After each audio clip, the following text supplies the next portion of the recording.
Hey guys, Steve the Amateur Historian here with you.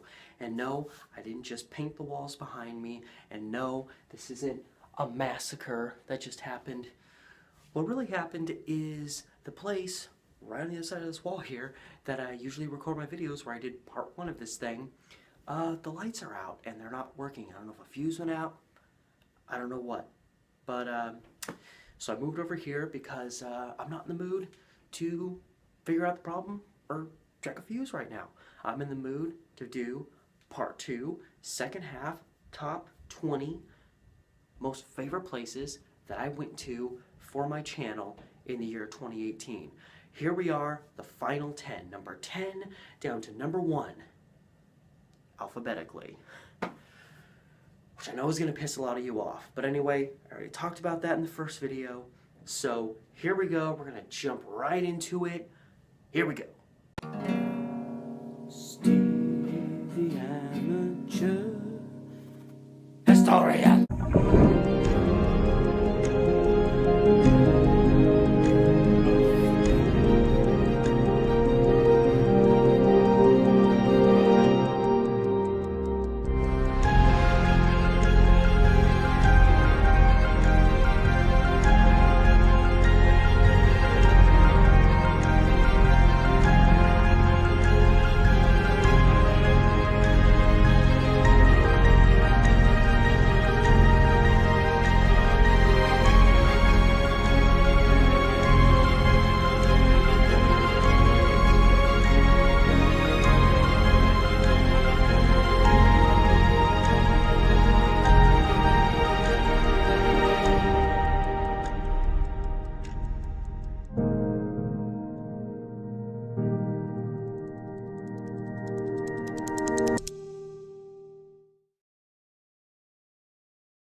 Number 10 comes from a video I did called Is This Old Schoolhouse Haunted?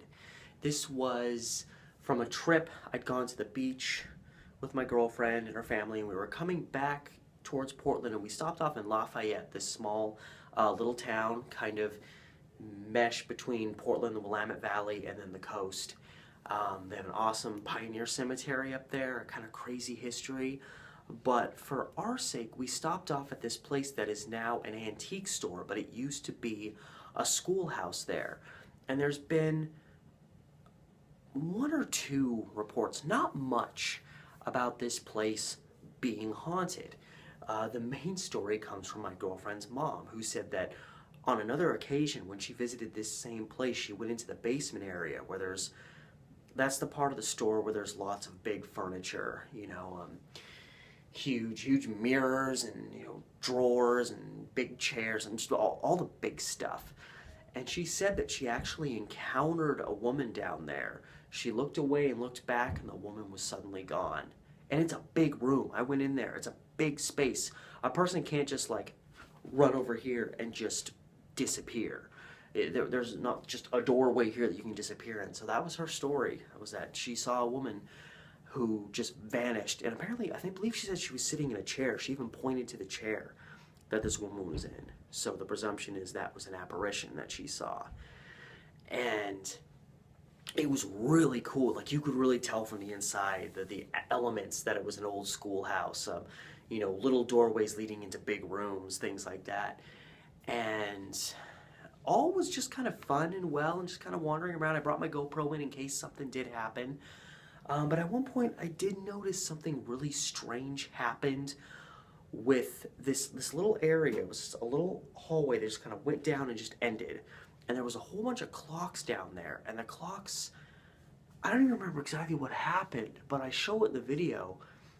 The clocks just started doing something really strange. I'm sorry, at this moment, I can't remember exactly what it was. But it kind of shook me, and I was like, okay, I'm gonna get out of here now. And that was a little strange. Maybe it was paranormal, maybe it was nothing, I'm not sure. But that, combined with my girlfriend's mom's story, combined with the beautiful exteriors along with the interior, they even had a little chute along the side that it was like a fire escape where you'd open this small door and kids would go down this chute to get out of the school. It was really cool.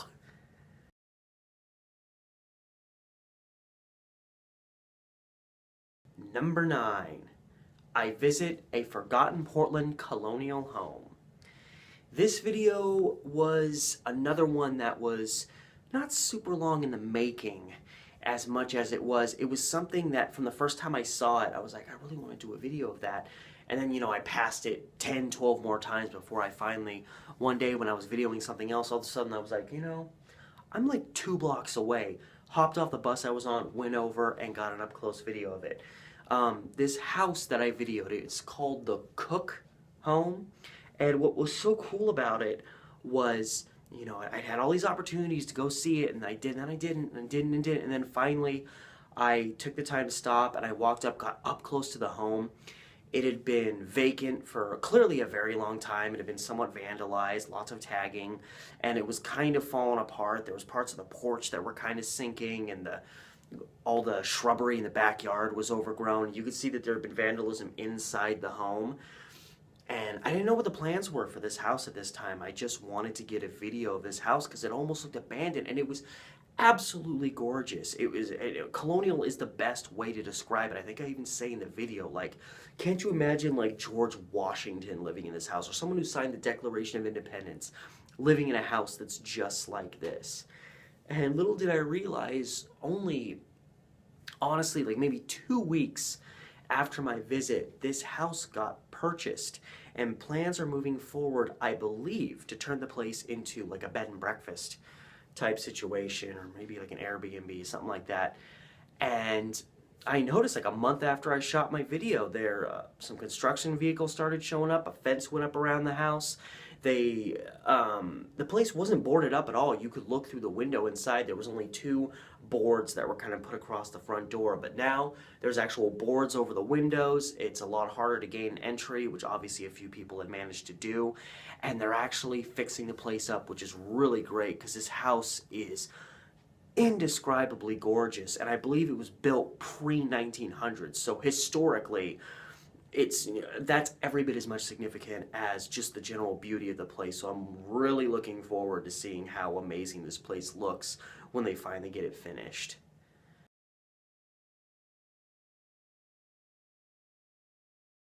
Number 8, Lad's Addition, a place to lose your mind. I had to put this video on this list, one, because it's such a cool place. Architecturally, structurally, the way the schematics were done on this place. And then just the experience that I had there, which was 80% just having fun in a place that is regarded as being kind of strangely constructed. But 20% of that was me legitimately getting confused. So there's a few moments where I'm like, no, I actually have no clue where I am now. Lad's Addition is a neighborhood in southeast Portland. It's, it's almost square shaped, but all the roads go like this or like this, and then you've got the ones that go east and west, north and south, but then there's these other roads that cross like this, and then there's a big circle in the middle that's called, I think it's just called Lad's Circle, and it's like a little park space. And in addition to all these streets that are cutting in like this with the ones that are going north, south, east, and west, there's alleys that do the exact same thing. And if you don't know the area well, and this video was literally my first time walking through and into Lad's Addition, you can completely lose track of where you are. Especially if it's like, noontime and the sun's directly above you. If it's later in the day, you can be like, the sun's over here, so that's west. I know where I am now. But there were literally 2 or 3 times in the video as I'm walking around joking like, oh my god, I don't know what direction I'm going in. Is this alleyway going north or is it going east? I don't know. And a lot of that was just me joking around and kind of pulling this conspiracy, like they want you to live here and they built it this way so the people who live here will lose their minds, because apparently I've just heard through the grapevine that weird things happen in Lad's Addition, that there's a lot of strange people that live in the area.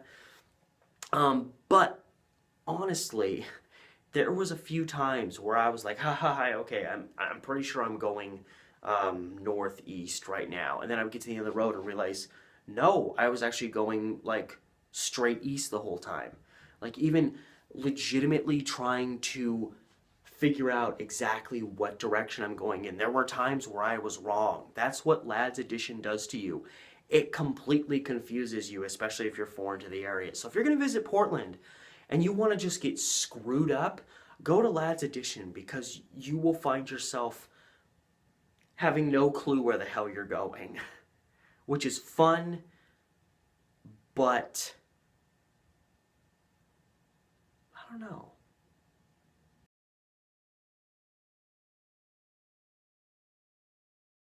This brings us to number 7 from a video I did called Looney Tunes versus Disney. It was a really fun video that I wanted to do where I went to 2 locations, one of which, and they're both in Portland, one of which, the place I went to first, was the childhood home of Mel Blanc, who was a voice actor for many of those iconic Looney Tunes characters. You know, when you think of, like, you know, Daffy Duck, Bugs Bunny, Porky Pig, that genre, or not really genre, but that correlation of cartoon characters.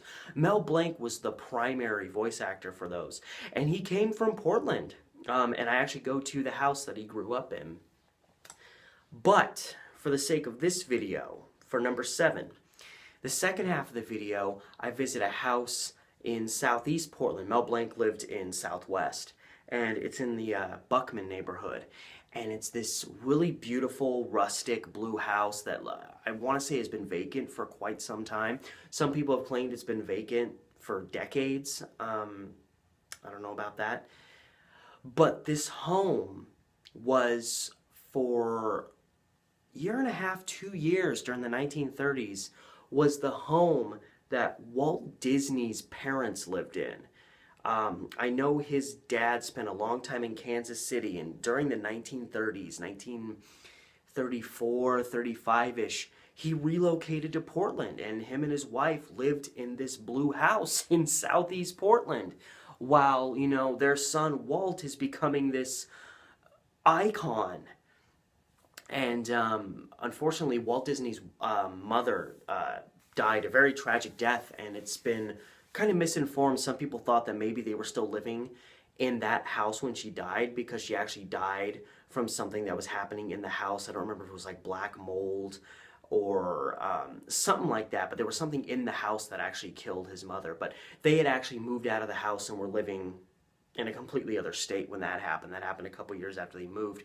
But still, it was so, you know, and it looks just like another one. There's all these beautiful homes all over that area. That these beautiful old homes, and one doesn't look too much different from the other when you get down to it. But now every time I see that one, you know, when I take the bus into Portland, the bus I take from here into downtown Portland, bus number 15, goes right by the house. And every time, like, I know I'm getting closer, like, my face goes to the window so I can see the Disney house every time I go by. It's amazing what learning a little bit about history can do for you, at least in terms of making a bus ride a little bit more enjoyable.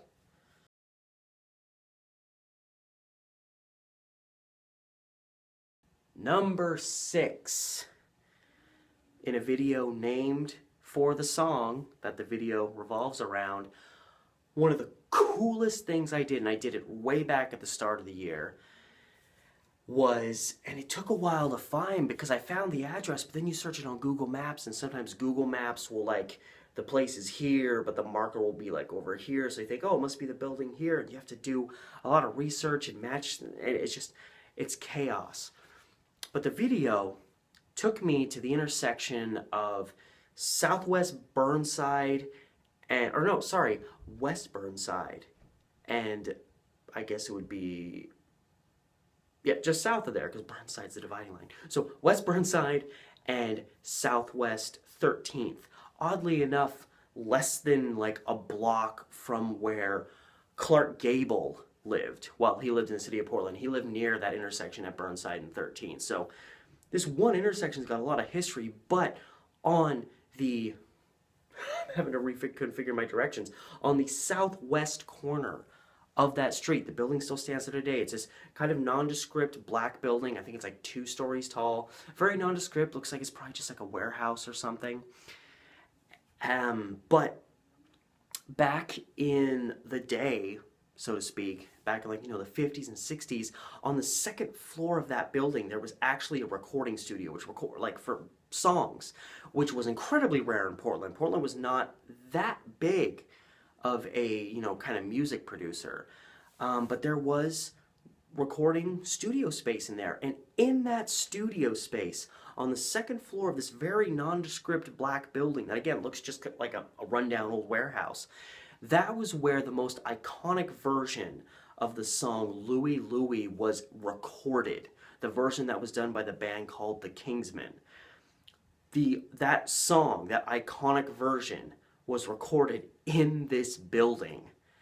Because that song was covered by several other bands that were much more well-known than the Kingsmen, but the Kingsmen version was the one that was most iconic, and it's really interesting. I talk about it in the video. The reason that the audio, the guy just sounds like, like just kind of wailing, and it almost sounds like he's distant. When they recorded the lead vocals, they actually hung a microphone from the ceiling down, and the guy had to like lean back and yell into the microphone. And leaning back like that, and bending your neck, it constricts your throat. So the guy had to just like wail through this like cut off windpipe into the microphone to film this like one of the most iconic songs, not just of the 1960s, but in like the history of music. Everybody knows that song. 12-year-olds in America today who barely know anything, pre-2010, that song starts playing, they know the song. And it all happened right in Portland.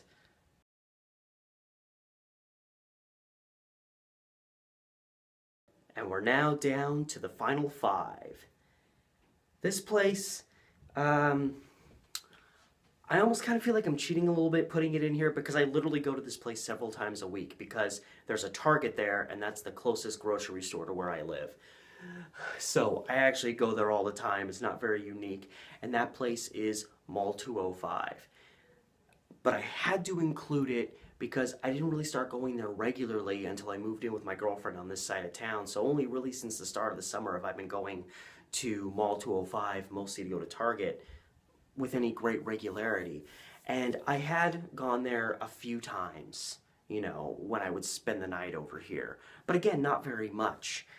But I got a whim to produce a short, like 25-minute documentary film when I actually heard through the grapevine that the site where Mall 205 now stands used to actually have an insane asylum there. It was called Morningside Hospital. And a very, very strange history, very dark in many aspects. It's known for a fact that many patients here died. Lots of patients had been relocated to this hospital from Alaska, which a lot of these people never even made it back home. There's actually still today an effort going on to try to discover where all these Alaskan natives ended up, and lots of them have been found buried in cemeteries all around Portland. And that crazy history and kind of this like, seedy ground, this ground where, people died and it was an insane asylum. They built this mall on top of it in 1970. And by all accounts, this mall should have been successful. It was built right next to the new freeway. There weren't really any other malls. The closest mall to it was Lloyd Center, which is really far away. So this mall should have attracted people from all around. Clackamas Town Center wasn't around yet. This place should have been successful. And it's always struggled, almost like it's cursed.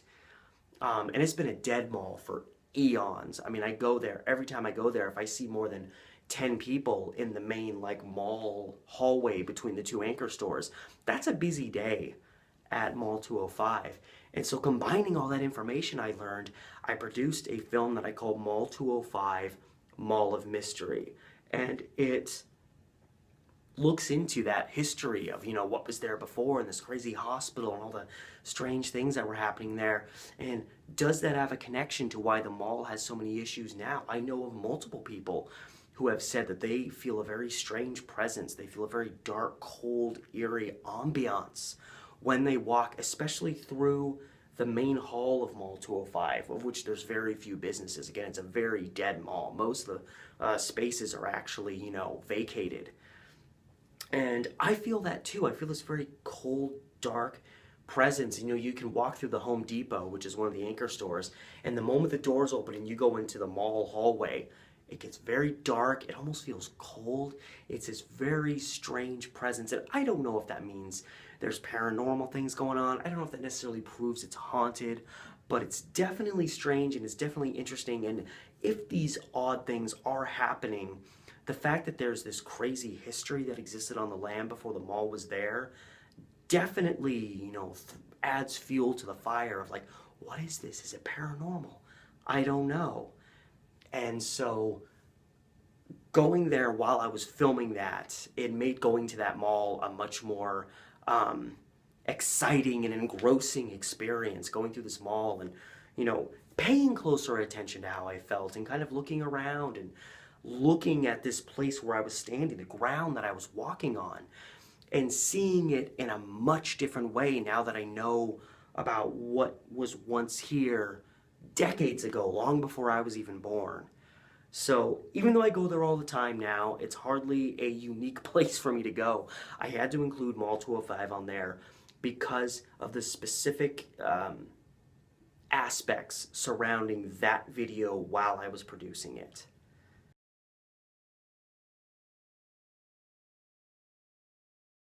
Number 4, one of my favorites just because of the eeriness of it all.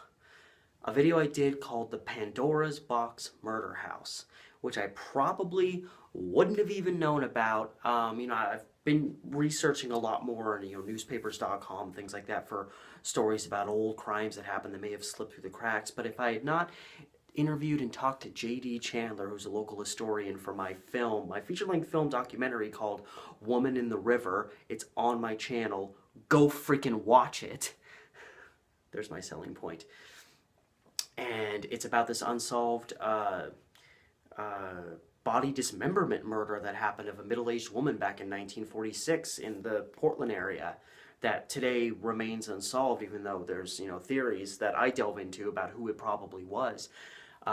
J.D. Chandler talked about how that same year there was this guy named James Bowden who had come back from his service in the war. He was maybe a little screwed up by that, you know, PTSD possibly, and he got it into his head that his wife was cheating on him, and I don't think she actually was. I might be wrong about that little detail, but I think even if she was, he didn't quite have proof. But he conjured up this insane plan that apparently was going to result in blowing up his wife's lover. And he had put together this explosive, and he kept it in this little, you know, locker box in the basement of his home in Southeast Portland. And he told his family, stay out of the basement, don't go into the basement, which of course is going to make someone from your family want to go into the basement and figure out what's going on. And one of his kids saw him delicately setting something into this locker. And one day his wife wanted to figure it out. She went downstairs, opened up his locker, and boom, she was blown away. It was an explosion that was heard for several blocks, and yet the house still stands. It didn't blow the house up, but it killed Bowden's wife on the spot, and obviously he went to prison for that. And it was a crazy effort. I could not find the address to this house, and it was this wild goose chase, and just going through YouTube videos and going through Google Maps and trying to match certain things, and finally I figured out where this freaking house was, and I went there and did a video. I didn't shoot too much of the house. You know, it is a private residence, and I'd read that people who had lived there weren't very interested in talking about, you know, the history of the house or anything like that. So I approached it presuming that these were people that were going to be hostile if they saw me just kind of standing out in front of their house shooting video of it. But I still went to the site, and even for just the, you know, couple of minutes, 2 or 3 minutes I was there, it was just, you know, it's a horrible tragedy, but when you go to these places of such historical significance, but it's kind of this forgotten history, it's just really exciting. And I know the most just kind of like, oh, holy shit moment of the video was I was shooting the house from across the street, and then as I started talking about the story, I went across the street to the side of the street that the house was on, and then I walked by it. And like a lot of these old houses, it's kind of elevated up with kind of garage type space underneath. And as I was walking by, I looked over and it's like underneath, you know, the two-story house, there's this little door, and I'm like, oh my God, that door has to go right into the basement of the home where this locker was, where this big explosion happened. And because it was, you know, this little bomb hidden in a box, and people in his family were like, what's in the box? What's in the box? Sorry, I shouldn't have even tried to impersonate that. But because of that, and then his wife finally going down and trying to figure out what it is and opening it up and getting killed as a result of it, it was that idea that she was opening Pandora's box. And so that's what the event became known as, the Pandora's box killing.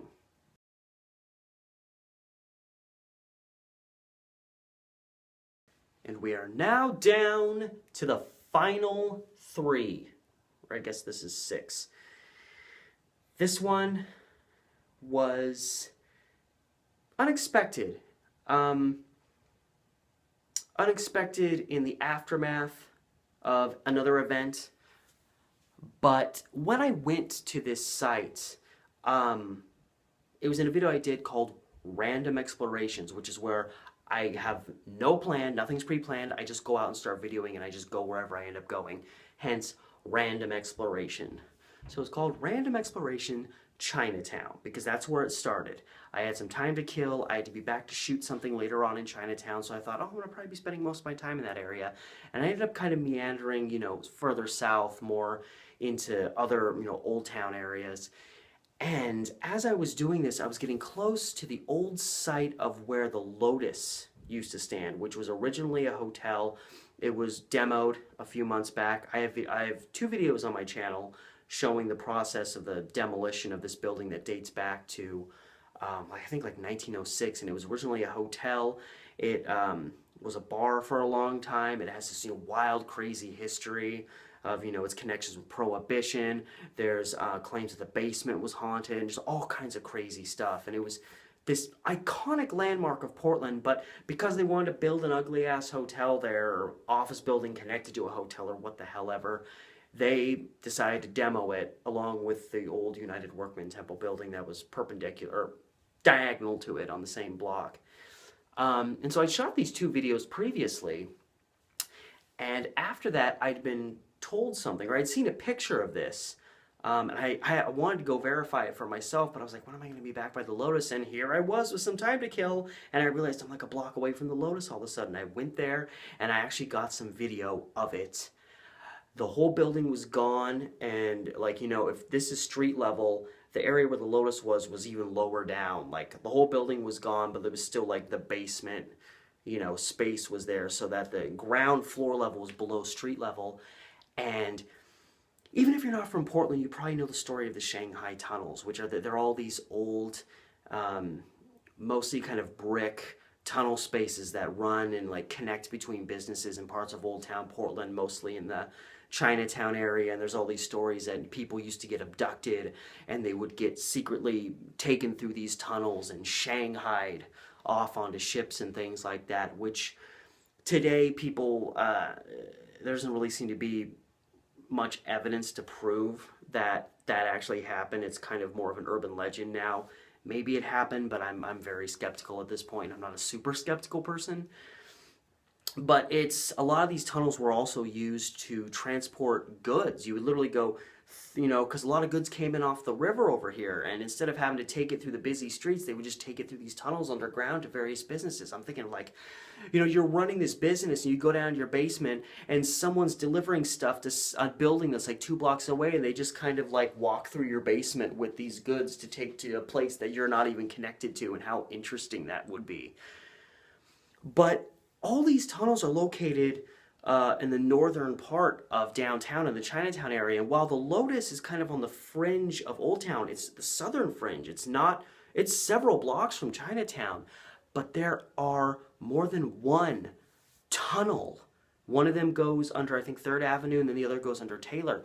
They're like these Shanghai-type tunnels that I don't think anybody, unless maybe you worked there and went down the basement, nobody knew these were there. And through the complete and total demolition of the building's completely gone. It perfectly revealed these tunnels. that go under the street, which of course made my mind race. Where do these tunnels go? A lot of people think that they just, you know, they have those elevators where the doors open on the street, and then you put your goods on it, and then it lowers down, and the things close down, and you go under the sidewalk, and you would go through that little tunnel and into the basement area of the building. So that's all those tunnels were. That's kind of the prevailing story, and that's probably what they were used before, but come on, where's the excitement in that? I want to believe that these tunnels meant something more, and even if they don't, just seeing that piece of history revealed, like in the aftermath of this whole building that had been there for like, you know, 112 years being removed, and that secret being revealed from underneath all of it, blew me away.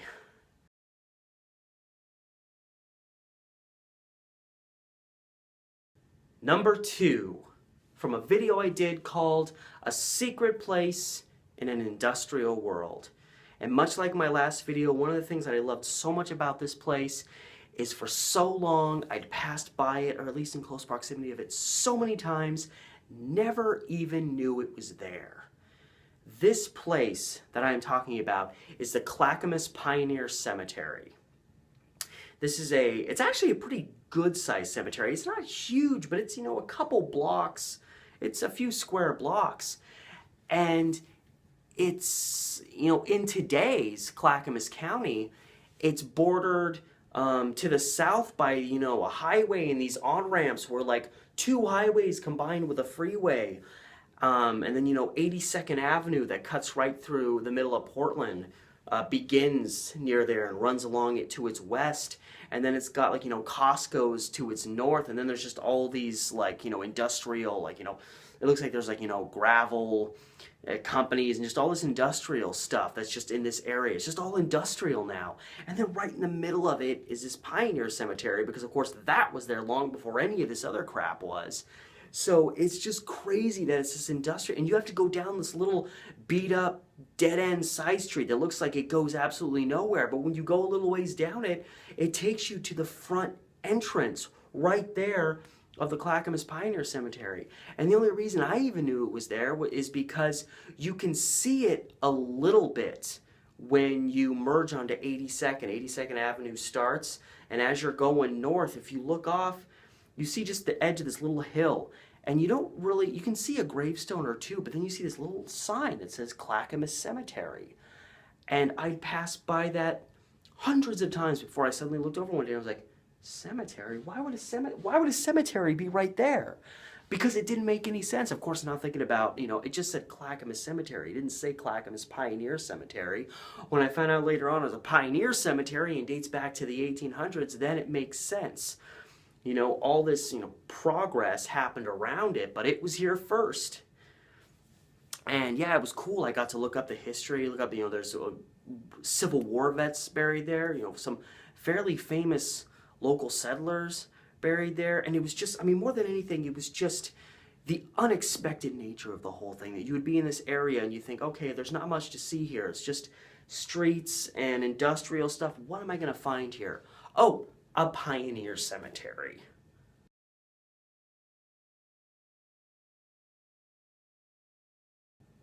And that brings us to number 1, the final video on my top 20 list, most favorite places that I visited in the year 2018. Alphabetical order based on the title of the video. But that said, this was another place that I didn't know existed. It's been sitting like its current condition for a very long time, and I only found out about it because I just went by it one day and looked over, and I was like a block away and I saw it and I was like, what the hell is that? It's a video I did called The Things You Find in the City. And this video followed me visiting the remains of an old building that housed the Taylor Electric Company. Back in 2006, this building caught fire, and it was massive. This place got torched. There was only a little bit of the building left. And you know, this is over a decade ago. But even today, and they've actually like repainted it over it since I did my video, which I went by, you know, a few months later. I was like, this thing's been completely redone in a couple of months. what is so cool is that this Taylor Electric Company building that got completely torched, they pretty much left the skeletal remains of the exterior there. It's a parking lot now. It's literally a parking lot, but the parking lot is surrounded by the kind of, framing of the building. The bottom part of the structure is still there. There's literally a spot where there's the frame of a doorway. That was the entry door to the building. And you can just walk through it like you're on a sidewalk, and there you are, you're in the parking lot. And in addition to being left there, which I think is so cool, especially considering how rapidly they want to demolish everything. In Portland, you'd think the gutted out remains of a building that got torched would be knocked down real quick. The fact that all these years later, it's still there and hopefully will stay there for a while, although, knock on wood. It's actually become a place too that people have done a lot of artwork on. There's all this street art that's on it. And there was some there when I shot my video, but then when I came by later, when I did my video where I was walking along the East Side Esplanade, it had been repainted. So it's like this artistic canvas that keeps getting altered. And it was just, I walked all around it and all the way back, and it was just so cool because there's just so many aspects about it that was great. It's this old industrial building in this old industrial area. It was torched, but the remains still stand today. So many years later, you could walk through the front, doorway of what should be a building to an outdoor parking lot. You can see, where old, rebar is sticking out, and, the exterior is painted, but if you look through and you can see what would have been the interior walls, it's still just kind of that beat up warehousey type, concrete. There's just so much about that place that just makes it freaking awesome, considering how much is still left there. And that is it. The top 20 most favorite places that I visited for my various vlogging videos, my historian videos, my exploration videos, whatever you want to call them. For the year 2018, I got to visit a lot of places. There's a lot of places I went to that were probably or could be considered better than these top 20, but these were just the ones that I just had the most fun visiting, either because they were incredibly strange places, they were incredibly unique places, they were places I didn't expect to find, they're places with an extremely bizarre history. I mean, most places I visit have interesting histories to go with them, but some are a little bit crazier than others. All these different factors come together to affect my decision in choosing these top 20 spots. And if I'm still kicking this hard, this same time next year, I'll be doing another video like this for the year 2019, and hopefully I'll have even better places that I visited. But till then, I guess I have a lot of work to do. Well, whatever. Till next time, guys. This has been Steve the Amateur Historian, and I'll see you next time.